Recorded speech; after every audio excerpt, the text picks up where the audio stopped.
இப்படி பிடிக்கணும்பா. கீழே எப்படி பிடிக்கணும் அப்படி பிடிக்கணும். சும்மா சும்மா சும்மா சும்மா சும்மா சும்மா சும்மா சும்மா.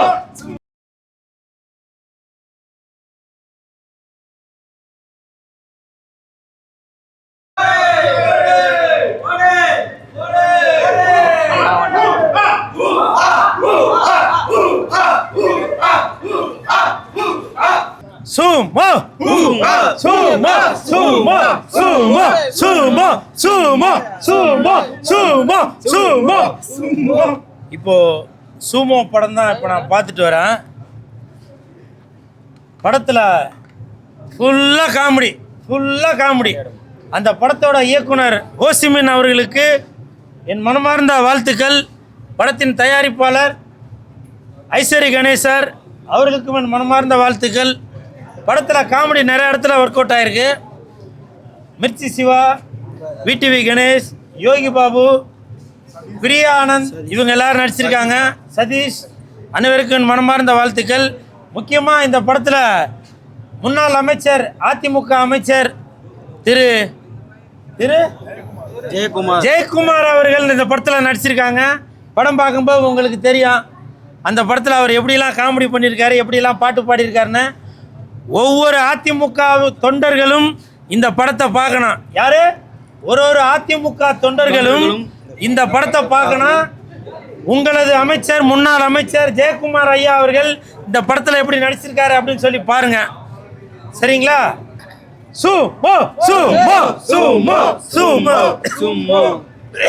அதே மாதிரி இதற்கு முன்னாடி என் தானே தலைவன் எஸ்டிஆர் அவர்கள் நடித்துள்ள மாநாடு அந்த படத்திற்கு ஒரு வசனம் சொல்லியிருப்பேன். தானே தலைவன் எஸ்டிஆரின் மாநாடு எல்லாரும் கொஞ்சம் வலிய விடு, அதன் பிறகு வெந்து தணிந்தது காடு, தலைவனுக்கு வணக்கத்தை போடு, எஸ்டிஆரின் 10 தலை அப்படின்னு சொல்லியிருப்பான். இப்போ தக் லைஃப் அந்த படம் வரப்போகுது. அந்த தக் லைஃப் படத்திற்கு என்ன வசனம் என்பது நிறைய பேருக்கு தெரியாது. இப்போ நான் அதை சொல்ல வரேன். எஸ்டிஆர் நடித்துள்ள தக் லைஃப் இனிமே உங்களுக்கு குட் லைஃப்.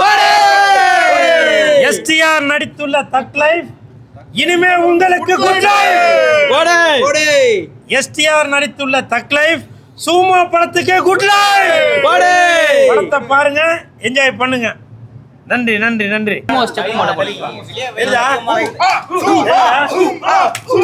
என்னத்தம்மா சொல்றீங்க?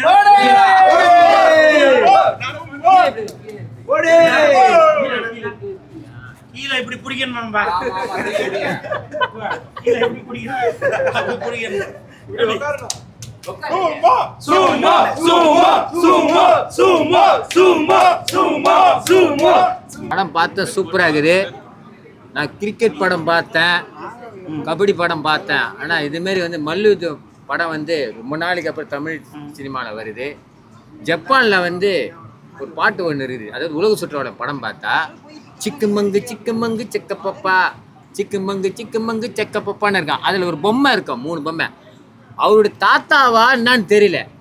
நல்லா நீங்கள் அந்த படம் பார்த்தா, உலக சுற்றுலா படம் பார்த்தா அதில் 3 பொம்மை இப்படி இருக்கும், உட்காந்து இருக்கும் பாருங்க. அதில் நாகேஷ் லதா அம்மாலாம் ஆடுவாங்க. அந்த பொம்மையை கடம் அந்த மூஞ்சியும் இந்த மூஞ்சியும் ஒன்றா இருக்குன்னா ஒருவேளை அது அவங்க தாத்தாவான்னு தெரியல. உண்மையாக அது ரொம்ப கஷ்டம். அது அந்த மல்யுத்தத்தில் முதல்ல எம்ஜிஆர் தான் அந்த அறிமுகப்படுத்துகிற அந்த குஸ்தி. இது நீங்கள் உலக சுற்றுலா படம் பார்த்தா நம்பியாருக்கும் எம்ஜிஆருக்கு ஒரு சண்டை வரும். அதில் பாரு படப்படப்படப்படன்னு அடிப்பாங்க பாருங்க. நீ மோதிக்குவாங்க. நல்லா கவனிக்கா. எனக்கு அதுதான் ஞாபகம் வருது. இதுமாரி படம்லாம் தமிழ் இண்டஸ்ட்ரியில் வரணும். எவ்வளோ ஸ்போர்ட்ஸ் படம் இருக்குது. ஆனால் இது வித்தியாசமான இந்த சுமோன்றது 1974 ஜப்பானில் இந்த போட்டி நடந்தது. புரியுதுங்களா? அதுக்கப்புறம் 2000 ஏதோ நடந்தது. அதுக்கப்புறம் அங்கே நடக்குதா என்னன்னு தெரியல. அது அப்படியே படிப்படி அதை தான் கடைசியாக பாருங்கள். ஜப்பான் கொடியோ இந்தியா கொடியோ மேட்ச் பண்ணுறாங்க தெரியுமா கடைசியாக கிளைமேக்ஸில். அதுதான் எப்பவுமே இந்தியா வந்தவரை வாழ வைக்கும். ஒரு ஜப்பான் ஆள் அந்த கடலில் குடிச்சு இந்தியாவுக்கு எல்லையில் வரா போல் ஒரு தமிழை ஒரு இந்தியை காப்பாற்றி திருப்பி அந்த ஜப்பானுக்காரனை அதே நாட்டில் போயிட்டு ஒரு போட்டியில் ஜெயிக்க வச்சு 2 நேஷனல் கொடியை, ஒரு ஜப்பான் கொடி ஒரு நேஷனல் கொடி, அந்த சிவா காமிக்கிற கிளைமேக்ஸு சூப்பர். சும்மா நம்ம மிர்ச்சி சிவா எப்போவுமே சரி ஒரு என்ன சொல்கிறது, ஒரு காமெடி வந்து நல்லா பண்ணுவார். சுமோவில் யார் பண்ணியிருப்பா அப்படின்னா அந்த டைஸ்ரோ ஜப்பானுடைய என்ன சார் ரெஸ்லர் வந்து பார்த்தீங்கன்னா ரிட்டையர்ட் ஆகிட்டார் அவர். ஸோ அவருடைய கதையை பண்ண மாதிரி பண்ணியிருக்காங்க.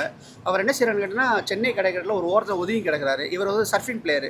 என்னடா இவன் ஒதுங்கி இருக்கானா யாரான்னு சொல்லிட்டு எழுப்பி அப்படியே சர்ச் பண்ணும்போது பார்த்தீங்கன்னா அவர் ஜப்பான்காரன்னு தெரியுது. ஏன் இங்கே ஒதுங்கினான்னு சொல்லிட்டு இவனை கொண்டு போய் ஜப்பானில் விட்டுருவோம், பாவம் அவங்க வீட்டில எல்லாம் தேடுவாங்கன்னு சொல்லிட்டு ஜப்பானுக்கு கஷ்டப்பட்டு கொண்டு போய் சேர்த்துறாரு. அவர் ஏன் இந்த சென்னை கடற்கரை ஒதுங்கினாரு, ஜப்பானுக்கு போன பின்னாடி என்னாச்சு, இதுதான் இந்த படத்தோடைய கதை.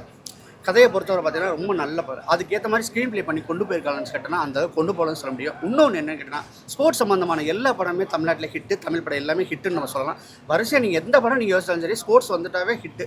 நம்ம படத்தை கிரிக்கெட்டை வச்சு ஜீவாவாக இருக்கட்டும், கபடியை வச்சுட்டு நம்ம கில்லியாக இருக்கட்டும், வெண்ணிலா கபடிக்குள்ள இந்த மாதிரி ஹிட்டு. ஸோ அதனாலேயும் நம்ம இந்த ஸ்போர்ட்ஸ் சம்மந்தமாக படம் எடுத்தோம்னா ஹிட் ஆயிருங்கிற ஒரு நம்பிக்கையில் வந்து இந்த டேரக்டர் என்ன செஞ்சிருக்காருன்னா இந்த சுமோட ரெஸ்லிங்கை பற்றி சொல்லுவோன்னு சொல்லியிருக்காரு.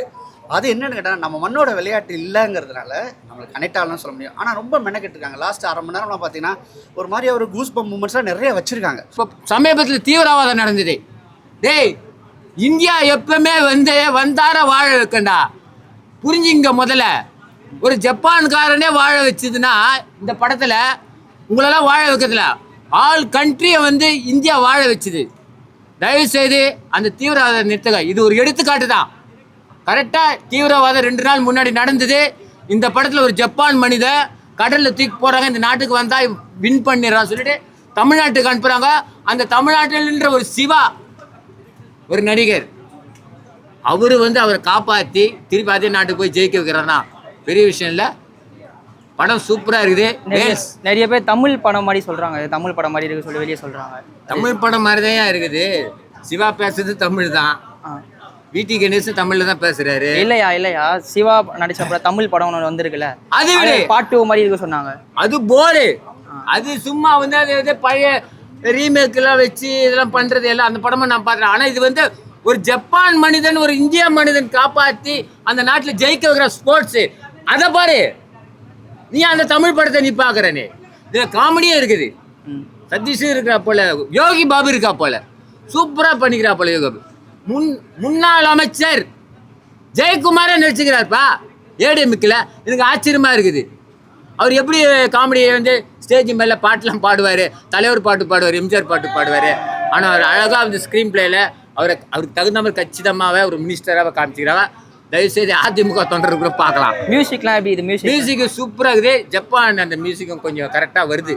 நான் இருக்காது, ஏன்னா அந்த ஃபைட்டுலாம் அந்த ஜப்பான் மியூசிக்லாம் நான் பார்த்துக்கிறேன். பழைய படத்தில் நிறைய பார்த்துக்கிறேன். இளையராஜா அடிச்சிருப்பா போல, எம்எஸ் விஸ்வநாதன் ஜப்பான் மொழியில் அந்த பாட்டு சாங்லாம் இருக்கும். ஆனால் அந்த தம்பி புதுசாக இசையமைப்பாளர் போது அந்த ஜப்பானுக்கு நாட்டில் காலை வச்சுன்னா அந்த மியூசிக் வருது. நான் சொல்றது புரியுதுங்களா? ஜப்பான் ஃப்ளைட் உள்ள இறங்க ஒரு மியூசிக் வரும், பார்த்துருக்கீங்களா? எல்லா படம் பாரு. சிங்கப்பூர் காமிச்சா ஒரு மியூசிக் வரும், ஜப்பானை காமிச்சா ஒரு மியூசிக் வரும். இது இளையராஜா எம்எஸ் விஸ்வநாதெல்லாம் அதெல்லாம் பண்ணிட்டாங்க. ஆனால் அந்த தம்பி புது இசையமைப்பாளர் ஜப்பானில் காமிச்சோடனே அந்த மியூசிக் நல்லா பக்காவாக யூஸ் பண்ணிட்டாப்புல. படம் செம்மையா இருந்துச்சு ப்ரோ.